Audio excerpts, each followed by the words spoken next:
pangalawa po sa anak ng mga inay at saka ng tatay. Ako po yung unang pinakamagandang anak ng inay, bago po yung dalawang sumunod sa akin.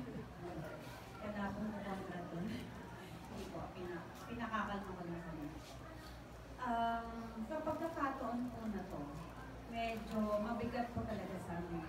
Kasi dati po, ang pinihigan ng nanay ko is hospital bed. Yung ganito yung pinalalagyan niya. Dati dextrose to pero ngayon ilaw na. Dati, tuwing papasok kami ng hospital, ang kinatatakot namin, makakalabas ba ang inay ng buhay? Tapos every time na susundin siya ng ambulansya dito na hindi kami kasama, nanginginig yung mga katawan namin para sunduin, imit siya dun sa ER. Pero alam nyo, napakabuti talaga ng Panginoon kasi mula noong 2021, nung first time siyang mild stroke, 2020 na mild stroke siya, na kasagsagan po ng COVID yun, pinagbigyan po kami ng Panginoon na makasama yung nanay namin.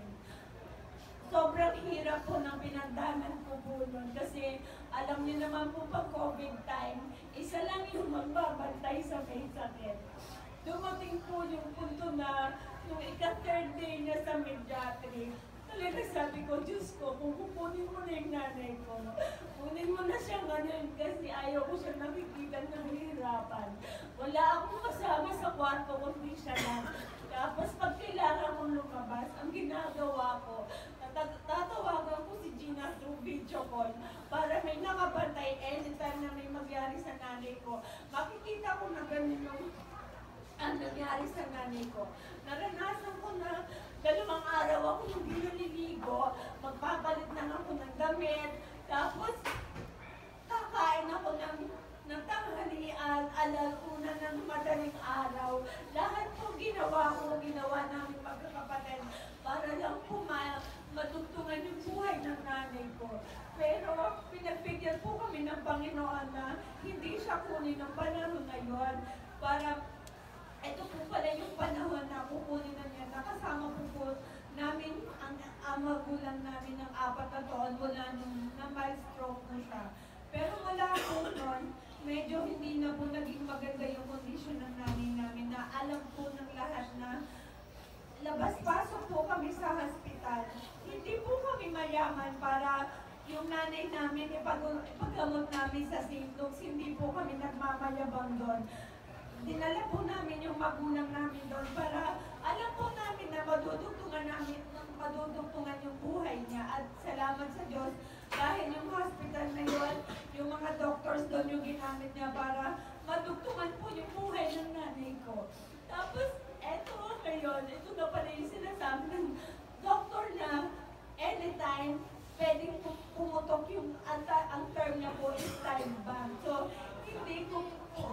hindi po namin ini-expect ng tatay ko, ng mga kapatid ko, ng mga mahal niya sa buhay na eto na pala yun, pumutok na yung time bank niya.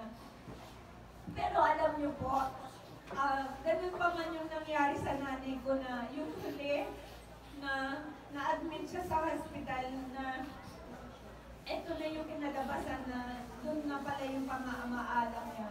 Alam niyo po, tuwing magdadasal ako sa gabi sana, sabi ko, Lord, kung kukunin mo yung nanay ko, sana yung at peace, yung parang natutulog lang. Pero pinakita man sa akin ng Diyos na nahihirapan yung katawan niya, pero sa totoo pong buhay niya, wala po siyang nararamdamang hirap dahil comatose po siya, so wala po siyang nararamdaman kahit katiting na sakit. So ganun po siya kamahal ng Panginoon kasi napakabuti po niyang tao. Hindi po kami makakaharap sa inyo ng nakangiti na nakatayo po kami dito kung hindi po nalaman namin na ganun kabuti yung magulang namin. Na wala po pumunta dito na walang hindi magsasabi na napakabuti ng magulang mo, napakabuti ng nanay mo, at pinatunayan po ng nanay namin na hindi edukasyon, hindi diploma, batayan para maging mabuting tao. Nung kausap ko po si Congressman Colliantes, ang tagal po namin magkausap. Sabi niya po, as a congressman, 279 barangays tayo meron. Pero natatanging ang inay, hindi nila nakakalimutan ng buong pamilya. Kasi iba po ang pakikisama ng magulang namin. I mean, yung kung paano siya pumasok sa buhay ng bawat sinaman dito sa atin, ganun po siya. Yun po yung natural niya eh. Minsan nga po nag-uusap kami magkakapatid. Naiingit po kami sa mga, lalo na sa mga taga rito, sa mga kamag-anak namin. Kasi yung nanay po namin, nasasamahan sila na sa panganganak, pag may sakit, sila ang inay ang kasama sa hospital, pero po kaming mga anak, ilan po kaming nanganak, 3 po sa anak niya. Ni isa po sa amin, wala pong nakasama, hindi po namin nakasama ang inay sa panganganak. So, napakaswerte niyo po kasi yung mga panahon na yon, kasama niyo po yung magulang namin na yun po yung pinapangarap namin, pero pasalamat na rin po kami kasi ganun po siya talaga kalawak at kalaki yung puso sa pagtulong sa mga nangangailangan po. Sa kanya po, sa inay po namin na tutunan ang makitungo sa mga iba't ibang klase ng tao kasi mula bata po, lumaki na kami na ang bahay po namin labas-pasok, ibig sabihin wala pong masamang tinapay sa kanila. Hindi po siya tumuturing ng kalaban. Alam po natin na na-involve siya sa politics, pero alam niyo po, pag may naririnig kaming anything na hindi maganda sa kanya, ang una pong nasasaktan is kaming mga anak niya. Pero siya po, hindi po namin siya nakikitaan na nasasaktan. At lalo, ang ginagawa niya ay minamahal niya po yung kanyang kalaban. So, inay, hindi ko alam talaga na eto na yung last time mo dito sa atin. Ang hiling ko lang sa'yo, gabayan mo ang tatay. At hindi namin pababayaan ang tatay. Kami mga anak na nandito at sana gabayan mo rin ang una na hindi siya nakauwi dito, pero alam ko na alam mo na mahal ka namin. At gusto ko pong i-take itong pagkakataon na to na pasalamatan ko po kayong lahat.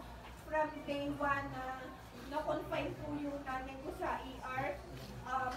Meron pong ER pa lang, mayroon na po nagpakita ng pagmamahal sa kanya. Sabi sa kanya, Kapitana, lumaban ka, magkasama pa tayo ng Tuesday.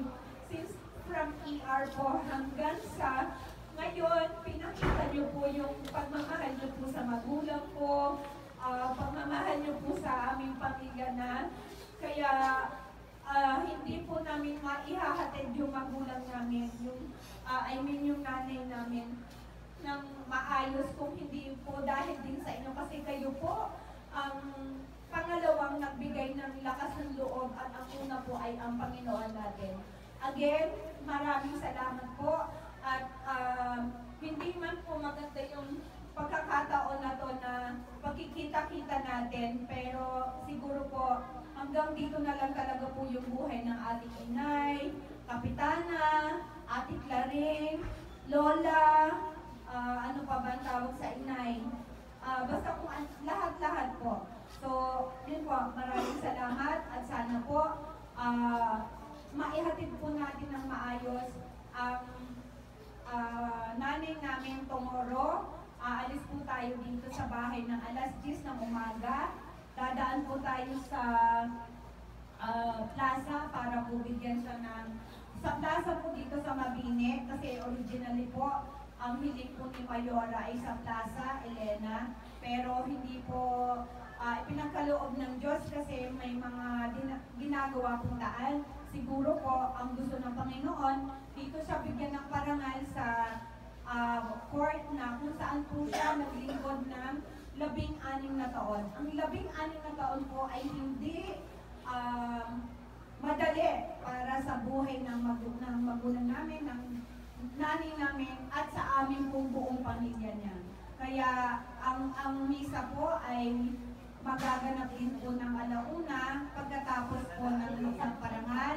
So ang dalangin ko po, sama-sama tayong magdalangin na magkaroon po ng magandang panahon bukas nang sa ganon ay naihatid natin ng mapayapa po ang aking mahal na ina.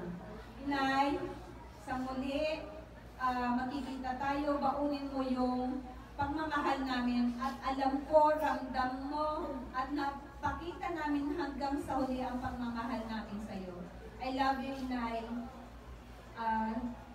Sana maging masaya ka at naniniwala kami na nasa taas ka na. Yun lang po.